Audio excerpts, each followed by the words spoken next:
हम लोगों ने कल कहानी शुरू की थी चैप्टर नंबर 2 से, और चैप्टर नंबर 2 के अंदर हम लोगों ने कुछ बेसिक बातों को शुरू में अनफोल्ड किया था कि व्हाट इज़ एन ऑर्गेनाइजेशन। उसके बाद 3 different categories, soul proprietor, partnership और कॉर्पोरेट या कंपनी। अच्छा, इस किताब में ना एक फ्लॉ है, एक मसला है। किताब बहुत सारे वर्ड्स का ऑल्टरनेट बार बार यूज़ करती है। जिस तरह कभी वो कंपनी को कॉर्पोरेट कहेगी, कभी वो शेयर्स को स्टॉक बोलेगी। तो आपने परेशान नहीं होना, अगर आप किसी एक वर्ड के साथ भी स्टिक हैं तो वो वर्ड सफिशेंट है, उसी को बस आपने तैयार करके रखना है। तो नॉर्मली जो हम लोग पाकिस्तान में वर्ड यूज़ करते हैं दैट इज़ कंपनी, और हम लोग शेयर्स का वर्ड यूज़ करते हैं, स्टॉक का वर्ड यूज़ नहीं करते। तो ये क्या होती है ऑर्गेनाइजेशन सर? किसी भी तरीके से किसी भी एक काम को ऑर्गेनाइज करना ताकि वो काम हमारा एफिशिएंटली इफ़ेक्टिवली हो सके, टू अर्न प्रॉफिट, और हम अपना गोल ऑब्जेक्टिव अचीव कर सकें। वो गोल, वो ऑब्जेक्टिव कुछ भी हो सकता है, ठीक है। और कितने तरह की होती है ये ऑर्गेनाइजेशन? ये 3 तरह की होती है, नाम बता देंगे? सोल प्रोप्राइटर, पार्टनरशिप और company. Sir, what we mean by the term sole proprietor, ये क्या होता है? What is sole proprietor? आपने मेरी नहीं लगाई हुई, ये आपकी अपनी है, ये आपकी तो वहाँ से निकाल लो, चैप्टर 2 होगा PRC 5 के फोल्डर में। अच्छा, दोबारा बताइएगा।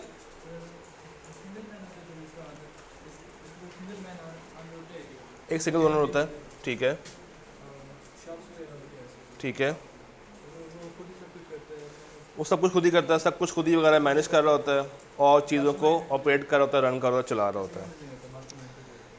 हमने कुछ कल फ़ायदे पढ़े थे एक इंडिविजुअल के। पहला फ़ायदा क्या था?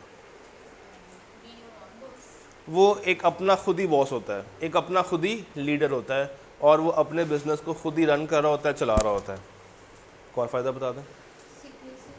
सीक्रेसी मेंटेन रखते हैं। इनको ज़रूरत नहीं होती है कि अपने डॉक्यूमेंट्स, अपने जो चीज़ें हैं वो बाहर मार्केट को डिस्क्लोज़ करें। कंपनीज़ के लिए ये रिस्पॉन्सिबिलिटी होती है, इंडिविजुअल्स के लिए और पार्टनरशिप्स के लिए ये चीज़ इस तरीके से नहीं होती। तीसरा फ़ायदा बता दें? Direct control and flexibility. जब मर्जी शॉप खोल ले, जब मर्जी शॉप बंद कर दे। नो टैक्स, लो टैक्स, लो टैक्स। इनका जो स्लैब रेट होता है वो सबसे कम होता है as compared to partnership and company. कभी भी बंद कर सकता है। अगर आप एक दफ़ा नौकरी छोड़ दें या अगर आप एक दफ़ा अपना कारोबार बंद करना चाहें तो आप किसी भी टाइम पे उसको बंद कर सकते हैं। आप किसी के लिए जवाबदेह नहीं है। हमें कुछ नुकसान चाहिए इस रो से, 2 और 3 पीछे। सर, डिफ़िकल्टी इन, डिफ़िकल्टी होती है फंड्स के लिए, एम्प्लॉयज़ के लिए। डिफ़िकल्टी है एक अच्छे सेट ऑफ एम्प्लॉयज़ को फाइंड करना। कंपनीज़ के अंदर आपको suited booted well organised employees मिलते हैं, प्रोफेशनल्स मिलते हैं, मगर यहाँ पे उस तरह से आप एम्प्लॉयज़ को हायर नहीं कर सकते। लिमिटेड सी स्किल्स होती हैं। एक ही बंदा मल्टीपल काम कर रहा होता है, उसके पास इतने पैसे नहीं होते हैं कि वो मुख्तलिफ स्किल्स को एक जगह पे इकट्ठा कर सके। डिफ़िकल्टी इन रेजिंग फंड्स, ये क्यों होती है? उस पर कोई भरोसा नहीं करता।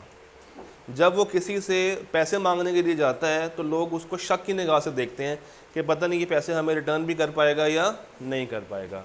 तो फिर नॉर्मली वो क्या करता है, वो फंड्स कैसे अरेंज करता है? अपना घर का ज़ाती सामान बेच के या महंगे रेट पे इंटरेस्ट के साथ लोन लेके या रिश्तेदारों से मांग के। उसको अपना ही सारा का सारा टाइम बिजनेस को देना पड़ता है। सुबह दोपहर शाम उसकी सोच में क्या होता है?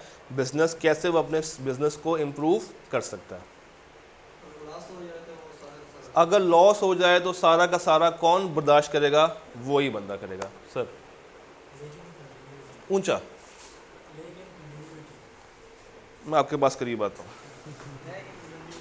लैक इन कंटिन्यूटी। अगर उसकी डेथ हो जाए तो उसकी शॉप ऑटोमेटिकली क्या हो जाती है, बंद। अगर तो उसका कोई वारिस नहीं है, कोई उस शॉप को आगे चलाने वाला नहीं है, तो उसकी शॉप बंद हो जाएगी और फिर उस शॉप पे कोई ना कोई और आके अपना कारोबार शुरू कर देगा। तो दुनिया ऐसे चलती है, दुनिया ऐसे चलती है। बात करते हैं आज पार्टनरशिप के ऊपर एक दफ़ा फिर से। अब मुझे बताइए व्हाट इज़ ऑर्गेनाइजेशन। इसमें आपने ये 4 बातें पूरी करनी है। आप इंडिविजुअल्स को या कंबाइंड रिसोर्सेज को मिलाते हैं, इंडिविजुअल्स को या कंबाइंड रिसोर्सेज को मिलाते हैं, इंडिपेंडेंटली नहीं, कंबाइन करके चलना है। To achieve a particular purpose, एक स्पेसिफिक काम के लिए, उसके लिए एफिशिएंसी और इफेक्टिवनेस बढ़ाते हैं ताकि आप अपने ऑब्जेक्टिव तक, अपने गोल तक पहुंच सकें। हमने कहा था कि ये 3 तरह से होती हैं, जिसमें से आपने मुझे सोल प्रोप्राइटर पूरा डिस्कस कर दिया। Let's talk about partnership. हमने कल कुछ इसके बेसिक्स पढ़े थे कि पार्टनरशिप क्या होती है। पार्टनरशिप मिनिमम 2 लोग होते हैं, मैक्सिमम मिनिमम 2 से स्टार्ट होती है और आप इसमें मैक्सिमम 20 लोग तक लेकर आ सकते हैं। तो अगर मैं आपसे कहूं कि आप 4 मिल के कोई कारोबार करना चाहते हैं, आपके पास भी इतने पैसे नहीं हैं, आपके पास भी कम पैसे हैं, कम पैसे और कम पैसे हैं। अगर ये इंडिविजुअल काम करना चाहें तो उनके लिए काम करना मुश्किल है। क्यों? फंड्स कम है। मिल के अगर आप लोग काम करेंगे तो आपका पैसा इनको मिलेगा, इनका पैसा आपको मिलेगा, आपका पैसा इनको मिलेगा, चारों के पैसे क्या हो जाएंगे और वो क्या बना लेंगे, पार्टनरशिप। तो आप चारों क्या कहलाएंगे उस पार्टनरशिप के? पार्टनर्स। आप चारों कौन है? पार्टनर्स। और कलेक्टिवली उसका नाम क्या होगा? क्या होगा? क्या होगा? पार्टनरशिप।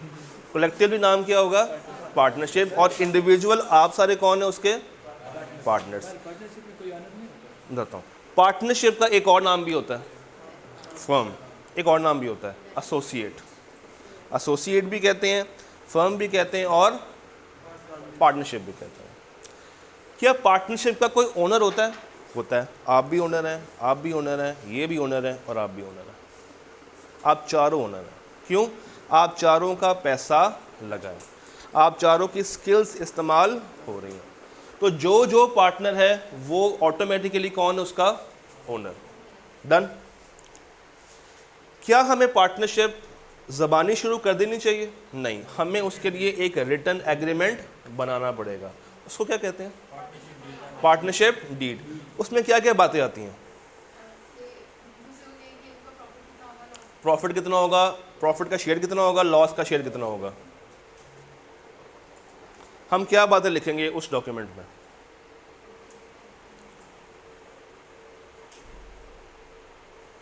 भूल गए हो? याद कर लो मिस। लाइबिलिटीज किस किस की कितनी कितनी क्या क्या लाइबिलिटी होगी? ड्यूटीज क्या क्या होंगी मिस? Salary, profit, loss.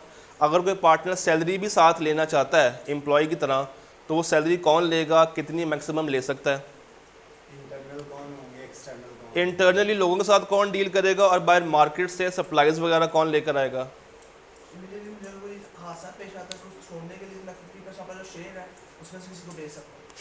अगर किसी ने वो पार्टनरशिप छोड़नी है तो वो कैसे छोड़ के जाएगा? आप बहुत आगे चले गए थे, मैं थोड़ा सा खींच के पीछे लाया हूँ। भाई कहना चाह रहे हैं कि अगर किसी ने कोई पार्टनरशिप छोड़नी है तो उसका क्या प्रोटोकॉल होगा, कैसे वो छोड़ के जाएगा? पार्टनरशिप के अंदर कौन कौन कितने कितने शेयर्स रखता है? बेसिकली ये इसका शेयर और कंपनी का शेयर फ़र्क है। वर्ड शेयर एक ही है, इसका नाम, इसका मतलब होता है हिस्सा। पार्टनरशिप के अंदर हम कहते हैं कि उसकी कितनी ओनरशिप है, और कंपनी के लिए हम कहते हैं उसकी कितनी शेयर होल्डिंग है। तो यहाँ तो आप कंपनी के लिए वर्ड शेयर होल्डिंग यूज़ करेंगे और पार्टनरशिप के लिए वर्ड शेयर यूज़ करेंगे, या पार्टनरशिप के लिए वर्ड ओनरशिप यूज़ करें और कंपनी के लिए वर्ड शेयर यूज़ करें। एक पार्टनरशिप का बिजनेस क्या इजीली डिसॉल्व हो जाता है या नहीं? नहीं। सारे पार्टनर्स जब तक म्यूचुअली एग्री नहीं करेंगे वो पार्टनरशिप बंद नहीं होती है। भाई उस डीड में लिखो तो सही कि कौन कौन से पार्टनर्स हैं, उनके नाम क्या हैं, उनके पते क्या हैं, उनके एड्रेस क्या हैं, वो कहाँ पे रहते हैं, वो क्या काम करते हैं, कितनी इन्वेस्टमेंट लेकर आए हैं और कितना प्रॉफिट लेकर जाएंगे। अच्छा, क्या ये रेशो हमेशा सेम होंगी? नहीं, सेम नहीं हो सकती। सेम हो भी सकती है और सेम नहीं भी हो सकती। आप 4 पार्टनर्स हैं, 250 रुपये आपने दिया, 250 रुपये आपने दिया, 250 आपने दिया, 250 आपने दिया, कितने हो गए? इन चारों ने मिल के कॉलेज के बाद एक चिप्स की दुकान लगा ली। पार्टनरशिप है। 2 घंटे के लिए ये खड़े होते हैं, 2 घंटे के लिए ये खड़े होते हैं, 2 घंटे के लिए, और ये भाई को बाहर भेज दिया आलू परचेज करने के लिए। महीने के एंड पे प्रॉफिट हुआ 10,000 रुपये का, कितने मिलेंगे आपको? 2,500। अभी इन्होंने क्या किया, 25 25 25 25 था, तो 25 को 10,000 से मल्टीप्लाई कर दिया, आंसर क्या आ गया? 2500। ये वेरी भी कर सकता है। हो सकता है कि आप अपनी शर्त ऐड कर दें कि यार चूँकि मुझे इसका एक्सपीरियंस ज़्यादा है तो मैं 25% में, यानी कि मैं 2500 रुपये इन्वेस्ट तो कर रहा हूँ मगर मैं लूँगा 5,000, मैं 5,000 फिक्स अपना प्रॉफिट लूँगा, उसके बाद जो हो तुम लोग डिवाइड कर लेना, डिसाइड कर लेना। तो ये भी पॉसिबल है। ज़रूरी नहीं है कि आप जितने पैसे कंट्रीब्यूट कर रहे हैं उतना ही शेयर आपको मिले, उससे बढ़ भी सकता है और उससे कम भी हो सकता है। पार्टनरशिप के बारे में कोई और बात अगर आप बताना चाहें? मैं पीछे जा रहा हूँ, कोई और बात, कोई तो बात याद होगी। पार्टनरशिप 2 तरह की थी, 2 तरह की होती है। No idea sir. एक लिमिटेड होती है और एक जनरल होती है। ये जनरल क्या होती है सर? सर ये जनरल पार्टनरशिप क्या होती है? कुछ आइडिया नहीं सर। जनरल पार्टनरशिप क्या होती है? जनरल पार्टनरशिप क्या होती है? जनरल पार्टनरशिप दोबारा पढ़ लेते हैं।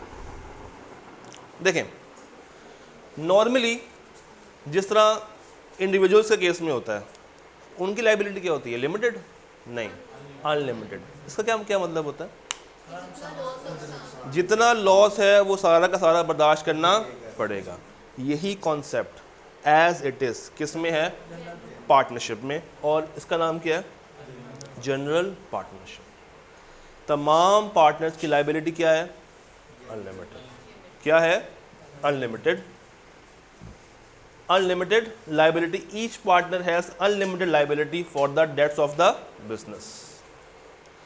जितने मर्जी का नुकसान हो जाए पार्टनर्स को पे करना पड़ेगा।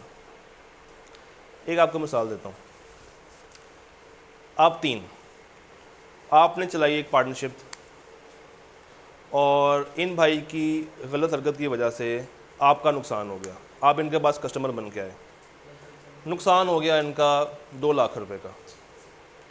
ये गए इनके पास, दरवाज़ा खोला, बड़े गुस्से में गए। जिन्होंने नुकसान किया वो सीट पे नहीं थे, ये मासूम भाई बैठे हुए थे और ये एक गुंडा बन के पहुँचे, गिरेबान से पकड़ा, मेरे पैसे कट, मेरे पैसे कट, 12 मेरे पैसे कट। इन्होंने डरते डरते पैसे निकाल के भाई को दे दिए। ये अपना लॉस रिकवर करके चले गए। लॉस किया किसने था? इस शख्स ने किया था, निकम्मे ने किया था। लॉस किसने किया था? इस निकम्मे शख्स ने किया था। लॉस भरा किसने? मासूम भाई ने भर दिया। क्या मासूम भाई उस शख्स के लिए लायबल है? क्योंकि पार्टनरशिप में हम ये अज्यूम करते हैं कि सारे पार्टनर्स इंडिविजुअली भी लायबल हैं, कलेक्टिवली भी लायबल हैं। तो ये अपने तो लायबल हैं ही है, बाकी पार्टनर्स के लिए भी क्या है? लायबल।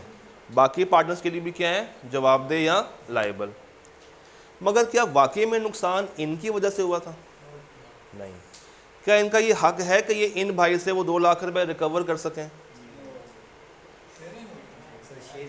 लॉस किसने किया था? उस पार्टनर ने किया था। तो ये भाई ने लॉस अपनी जेब से पे कर दिया, इन्होंने तो लॉस में हिस्सेदार थे भी नहीं। क्यों? नुकसान किसने किया था? उन्होंने। गलती किसकी थी? उस पार्टनर की। तो ये दोनों ये लॉस रिकवर किससे करेंगे?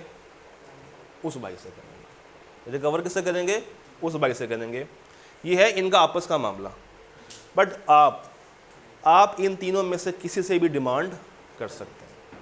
आपके लिए ये तीनों क्या हैं, इंडिविजुअली भी और कलेक्टिवली भी लायबल, मगर बाद में ये आपस में सेटलमेंट करेंगे, किसकी वजह से नुकसान हुआ वो वापस से पैसे रीइंबर्स कर रहा होगा।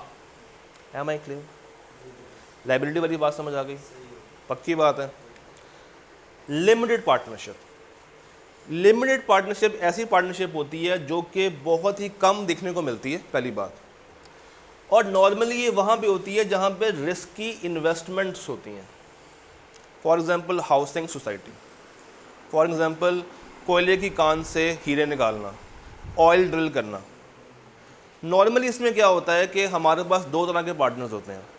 एक होता है वो पार्टनर जो कि जनरल होता है, यानी कि उसकी लायबिलिटी क्या होगी, उसकी लायबिलिटी क्या होगी, अनलिमिटेड, और बाकियों की क्या होगी, लिमिटेड।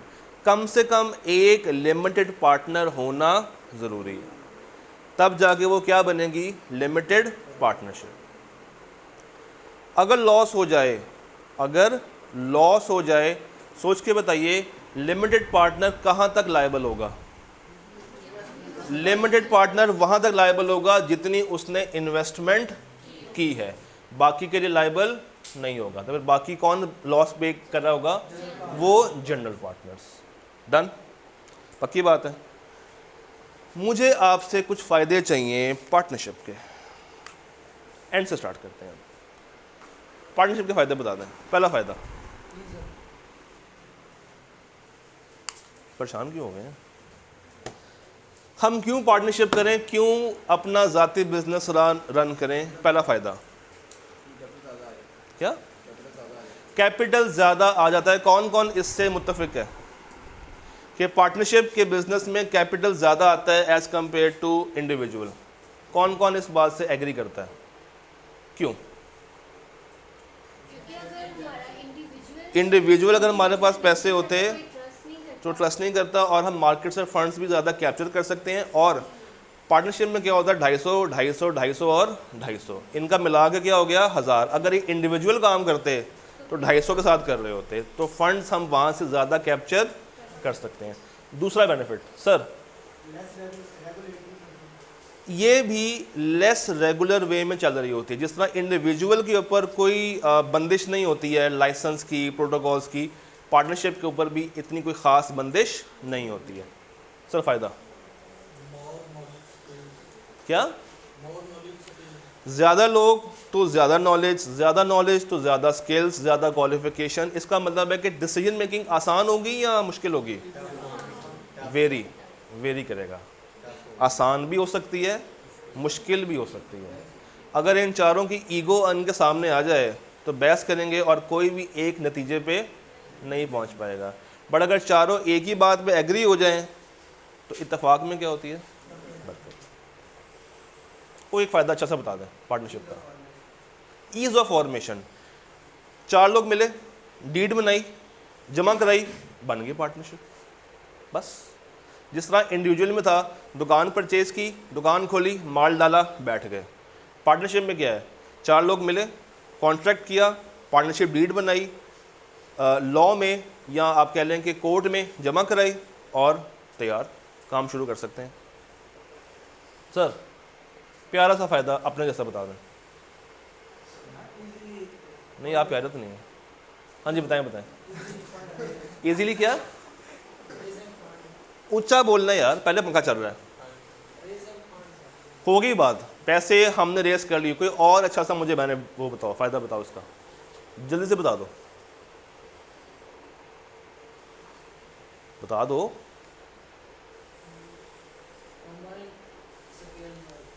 ऊंचा बोलना थोड़ा सा, मैं पास आ जाऊँ, मैं पास आ जाऊँ, आप शर्मा रहे, मैं आ जाता हूँ। हाँ जी, कंबाइंड स्किल्स होती हैं, इसे बात हम लोगों ने कर ली, कोई और बात करें? नहीं सर, एक आपसे मुझे चाहिए, मैं वरना नाराज़ हो जाऊँगा। चलिए एक फ़ायदा बता दें, नहीं तो 3 नुकसान बता दें।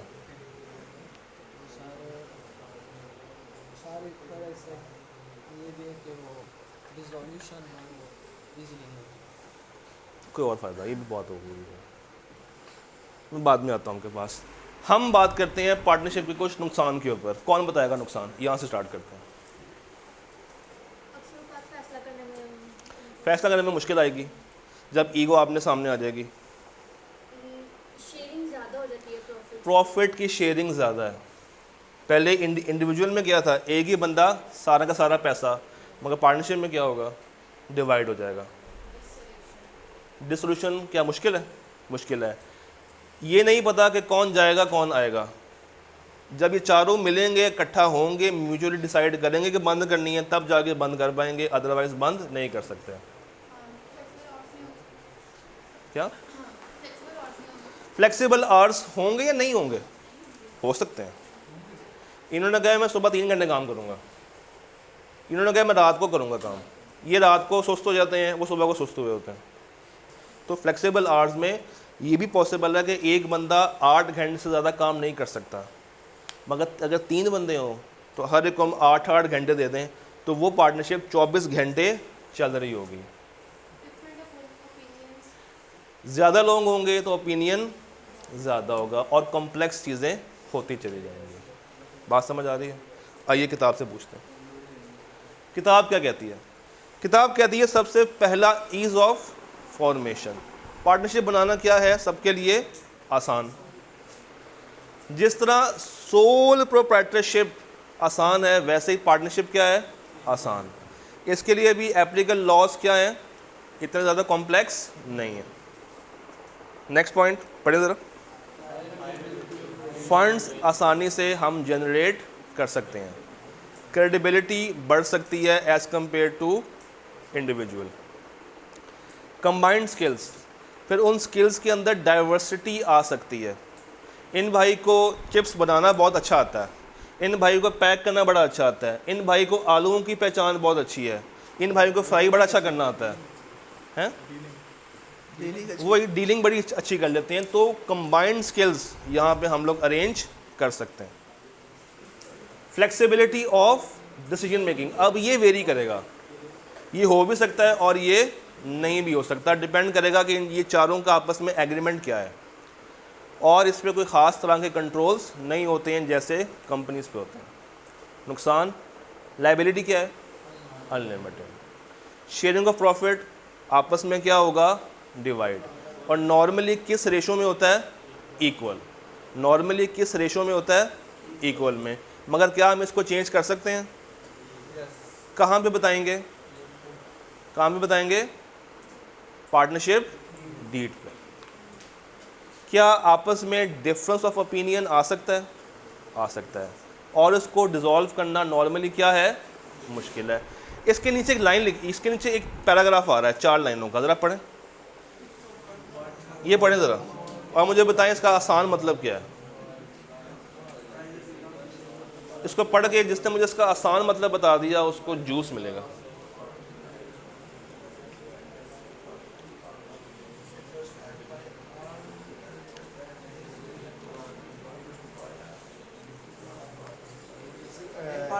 मैं पूछता हूँ, मैं पढ़ लिया, माइंड में पहले सोच लें कहना क्या चाह रहा है, दिमाग चलाएं अपना। ये 4 लाइनों का मतलब बताएं, पहले सोचें, फिर आप में से मैं कोई पिक एंड चूज़ करता हूँ।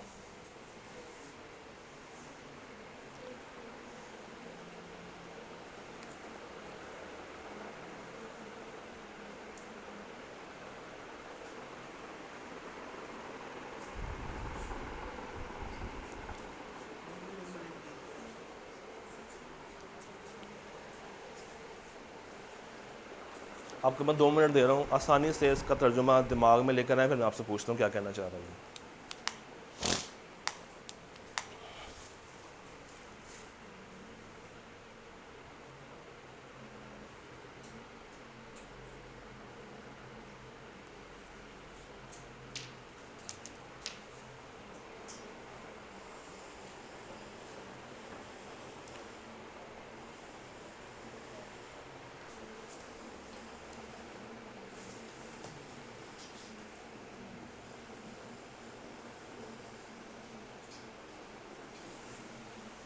हाँ जी, पढ़ लिया। हमने कहा था कि पार्टनरशिप में डिसोल्यूशन मुश्किल है, ऐसा ही है, मुश्किल है। अगर किसी पार्टनरशिप के अंदर एक ऐसा पार्टनर हो जो कि आधे से ज़्यादा का मालिक हो, इसका मतलब क्या है कि ये वो पार्टनर होगा जो बाकियों को भी कंट्रोल कर रहा होगा। क्यों? आधे से ज़्यादा इन्वेस्टमेंट किसकी है? उसकी है। डिसोल्यूशन मुश्किल ज़रूर है कि सारे पार्टनर्स मिलके बैठेंगे, फिर एग्री करेंगे, फिर वो पार्टनरशिप क्या होगी? बंद। बट अगर एक ऐसी पार्टनरशिप है जिसमें एक बंदे के पास 50% से ज़्यादा की ताकत है, अगर वो मर जाए, उसको कुछ हो जाए, बीमार पड़ जाए या इस काबिल ना रहे कि वो पार्टनरशिप चला सके, तो ये पार्टनरशिप ऑटोमेटिकली क्या हो जाएगी? डिसॉल्व। ये पार्टनरशिप ऑटोमेटिकली क्या हो जाएगी? डिसॉल्व। क्या हो जाएगी?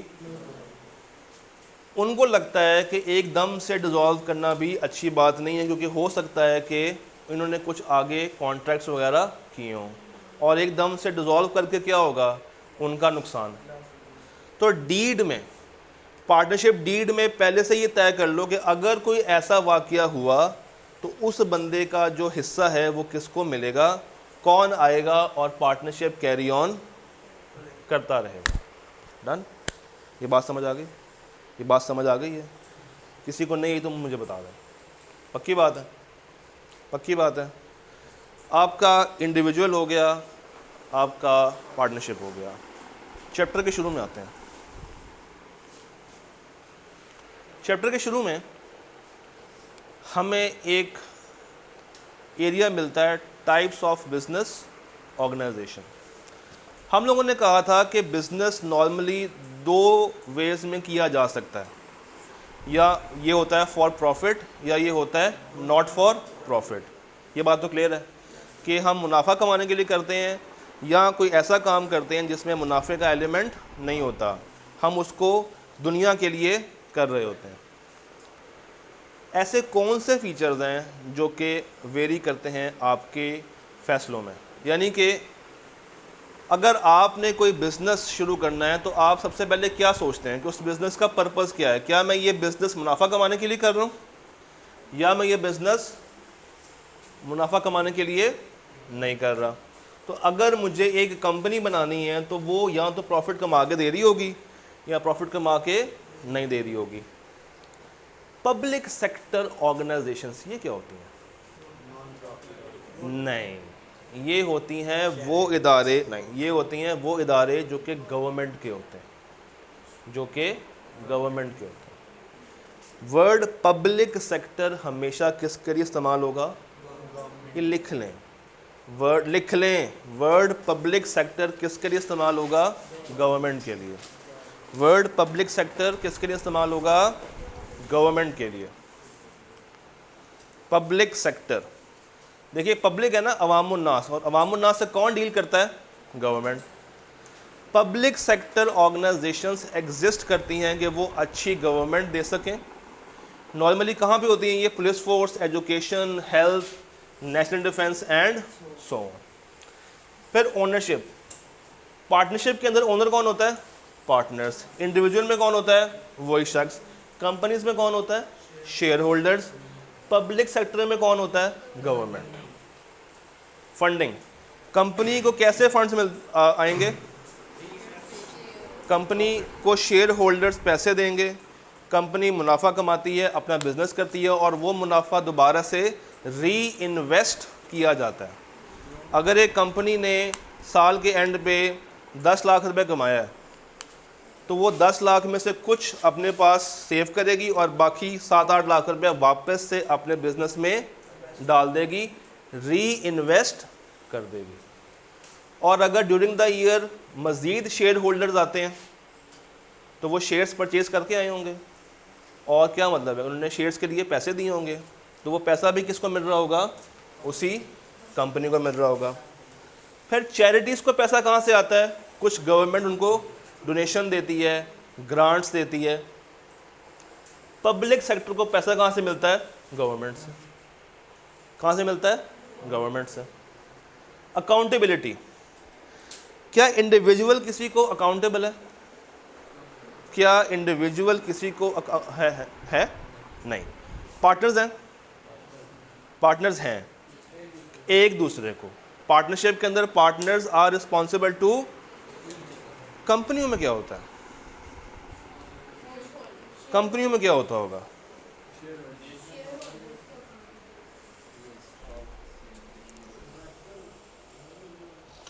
क्या हमारे पास डस्टर पड़ा हुआ यहाँ पर? ये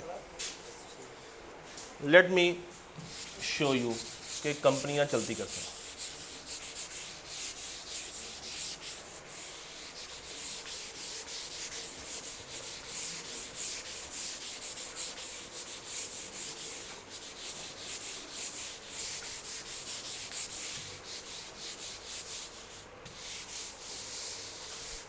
ध्यान से बड़ा सुनना।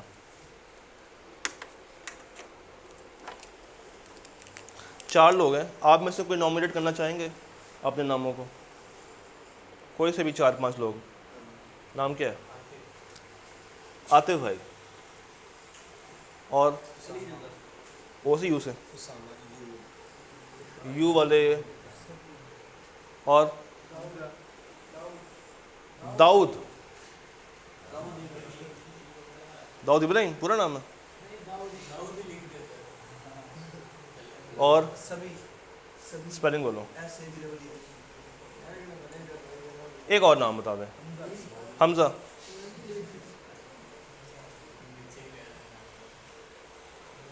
आतिफ भाई, उसामा भाई, दाऊद भाई, सबी भाई और हमजा भाई।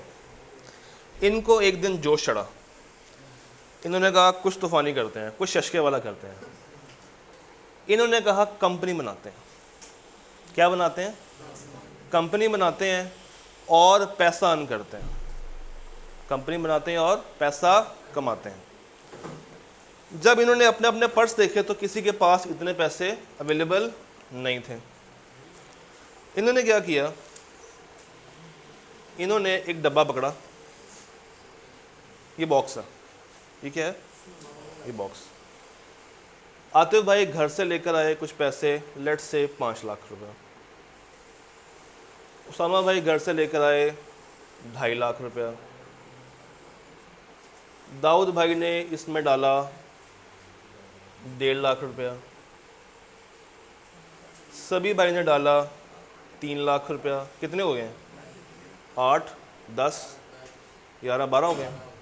हमजा भाई ने भी डाला 3 लाख रुपया। कितने पैसे हो गए? 15 लाख हो गया।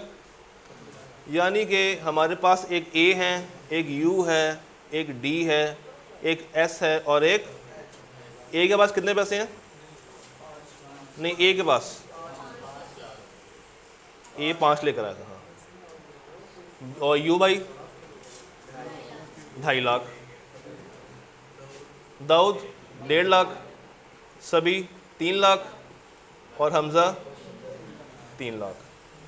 कुल मिला के हो गए हमारे पास 15। इन्होंने पैसे जोड़े, एक बॉक्स में डाले और कहा कि ये हमारे पास टोटल क्या है? इन्वेस्टमेंट। टोटल क्या है? इन्वेस्टमेंट। ये 5 लाख लाए थे। 5 लाख इस 15 लाख का क्या परसेंट बनेगा? निकालें, निकाल के बताएं। ये 5 लाख इस 15 लाख का कितने परसेंट है?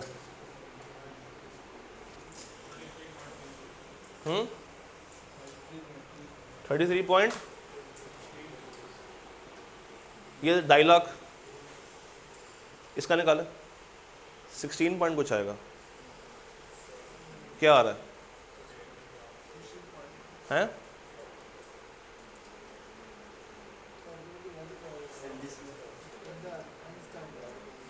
आप लोग अकाउंटेंट्स बनने जा रहे हैं, आपके पास एक अदद कैलकुलेटर होना चाहिए हर वक्त। क्या कर रहे हैं?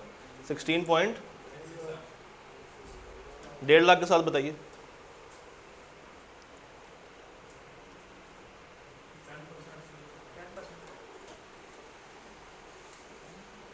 तीन लाख इसके सेंटर में होगा, ना जी 20 के आसपास होगा। हैं? पूरा पूरा। और ये भी, ये कुल मिला के हो गया लेट्स सपोज 100%। इसका मतलब है कि ए ने कंपनी का 33.33% अपने नाम पे परचेज़ किया हुआ है। यू ने 16.67% अपने नाम पे परचेज़ किया हुआ है। डी ने 10% और एस और एच ने बाकी 20-20 ईच % अपने नाम पे रखा हुआ है। ये कंपनी के कौन है? ये कंपनी के कौन है? कंपनी के पार्टनर्स नहीं होते हैं। कंपनी के पार्टनर्स नहीं होते। आसानी के लिए कंपनी के कौन है? ओनर्स। ओनर्स कंपनी के कौन है? ओनर्स। कंपनी के चलाने वाले हैं। कंपनी के चलाने वाले, कंपनी के ओनर्स।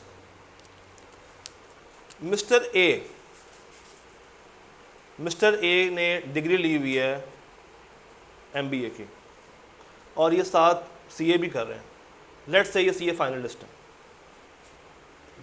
मिस्टर यू ये डॉक्टर है। मिस्टर डी एक इंजीनियर है। ये भी MBA वाले हैं और ये ऑस्ट्रेलिया रहते हैं, ये बाहर हैं। ये भाई पाकिस्तान में नहीं रहते हैं। सीन क्या है? 100% में से 33.33% किसका है? मिस्टर ए का। यू का 16.67, डी का 10, एस और एच का 20-20। हमने कहा ये कंपनी के कौन है? ओनर्स। कंपनी के कौन है? मालिक। कानूनी ज़ुबान में हम इसको कहते हैं कि ये कंपनी के हैं शेयर होल्डर्स। कंपनी के हैं शेयर, यानी कि इनके पास इतना इतना हिस्सा कंपनी का मौजूद है। इनके पास इतना इतना हिस्सा कंपनी का क्या है? मौजूद। मसला ये है कि ये सारे अपनी अपनी फील्ड में तो एक्सपर्ट हैं, मगर जो कंपनी चलाएगा वो ना तो ये चला सकता है। क्यों? ये कौन है? एक इंजीनियर। ये कौन है? डॉक्टर। ये भी नहीं चला सकता, ये वैसे बाहर रहता है। बच गए दो नाम जो कि बिजनेस की फील्ड के थे, एक मिस्टर एस और एक मिस्टर ए। इन्होंने कहा कि हमारे लिए तुम दोनों कंपनी को ऑपरेट करो, कंपनी को चलाओ।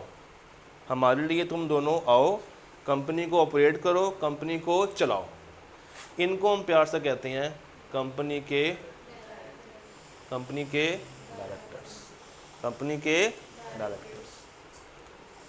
अब जरा सोच समझ के जवाब दीजिएगा।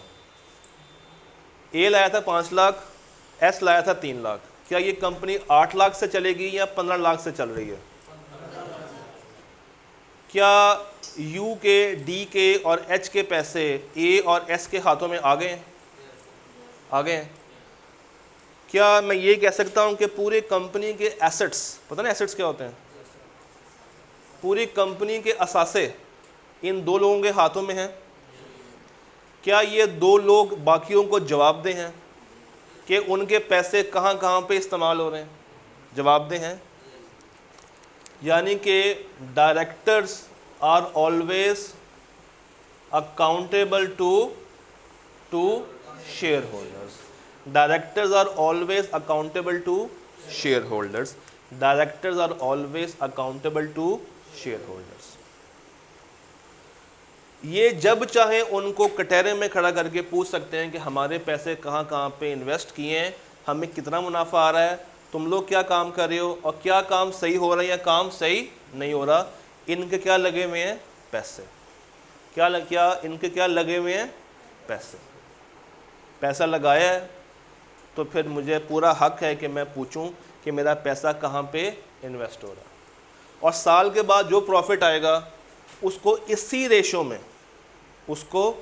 इसी रेशो में तकसीम कर दिया जाएगा इन 5। ये 5 कौन है? कंपनी के शेयर होल्डर्स।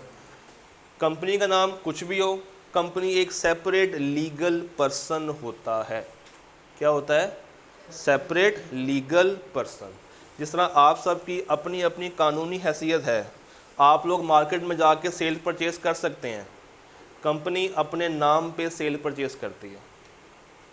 कंपनी अपने नाम पे एसेट्स को ख़रीदती है।